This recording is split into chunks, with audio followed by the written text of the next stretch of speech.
Actor Joseph Gordon-Levitt now starring opposite Eddie Murphy in Beverly Hills Cop Axel F. He says it's the dream of a lifetime. Here's ABC's Rhiannon Alley. We've really watched you grow up.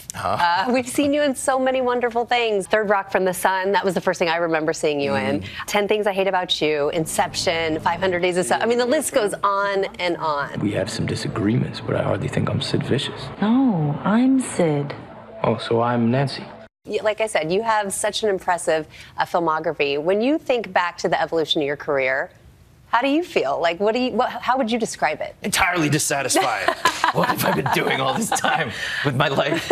No, I'm just grateful. I can't believe I get to do this. I love telling stories. I love making movies.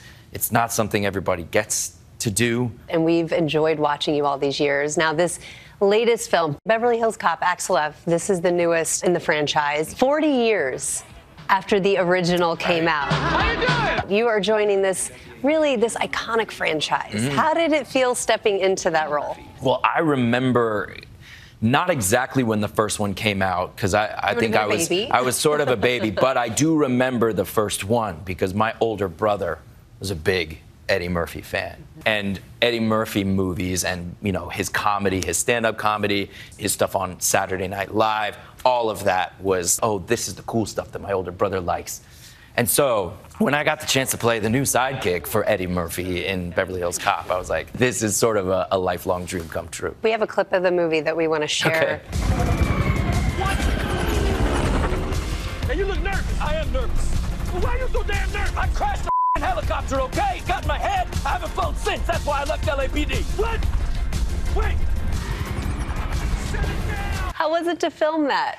Oh, man, it was so fun. Well, first of all, getting to sit with Eddie and improvise this, because a lot of that scene, there's a script, but we're sort of riffing. It was as thrilling as really being in the helicopter in a certain way. I was going to say, what's it like to improvise with Eddie Murphy?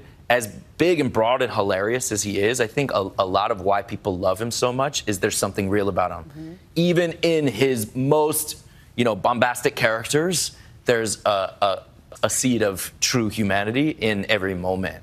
And so when I was improvising with him, I wouldn't be reaching for the gags or the laughs. I would always just try to send back to him reality. And he really liked that. And I think that's why we work well together. You mentioned your older brother. I know he passed away. Yeah, he was a huge Eddie Murphy fan, and you had a chance to share that with Eddie? Yeah, for sure. How did that feel? It's sort of surreal, to be honest. And this is the thing when if you lose a loved one, I'm not necessarily a religious person, but I very much feel connected to those who are no longer with us by the impact that they've made. Every time I get to tell a story about my brother, or certainly getting to do this, I definitely feel really strongly connected with him. And so for me, that is sort of what a soul is, in a way. The last time we had you on Nightline, you said you don't love the fame part. I privately wished that we could go on set and do the work that I loved, but then burn the film afterwards. Do you feel like fame is toxic? I think it can be. Is that still true? No, all I care about is my followers. I just watch my follower count. The clicks. That's it. I think fame is a monster, an insidious monster, and it's not to say that I'm not attracted to it. I certainly am. We all are.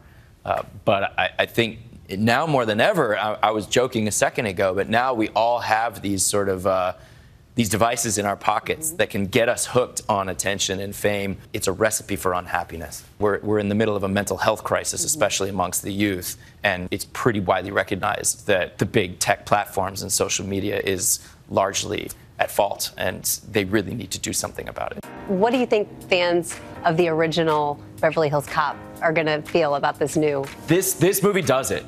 It's gonna be the thing you want from a Beverly Hills Cop movie.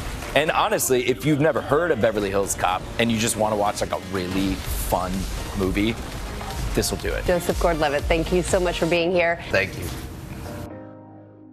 Beverly Hills Cop Axel F streams on Netflix beginning July 3rd.